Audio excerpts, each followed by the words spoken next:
ఆ రెండవ మరణం ఎటువంటిదో తెలుసా?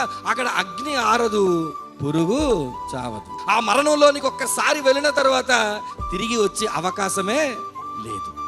ఆ మరణాన్ని గురించి అసలు ఆలోచిస్తే అది ఎన్ని సంవత్సరాలు ఉండొచ్చు అని ఆలోచన చేస్తే దానికి సంవత్సరాల సంఖ్య పరిమితిని కూడా మనము పెట్టలేము.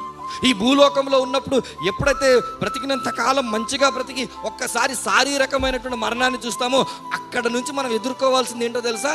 రెండవ మరణం. ఇక్కడ సెకండ్లో ముగిసిపోద్ది, ఇక్కడ సెకండ్లో మన ప్రాణం పోద్ది. ఈ ప్రాణం పోయిన తర్వాత అక్కడ రెండవ మరణాన్ని గురించి మనం ప్రస్తావిస్తే దానికి నెలల సంఖ్య లేదు, దానికి సంవత్సరముల సంఖ్య లేదు, దానికి గంటల వ్యవధి లేదు. కొన్ని యుగ యుగాలు ఆ రెండవ మరణాన్ని మనం ఎదుర్కొంటూనే ఉండాలి. ఆ రెండవ మరణాన్ని ప్రత్యక్షంగా ఎవరు చూస్తున్నారంటే యేసుక్రీస్తు ప్రభుల వారు చూస్తున్నారు.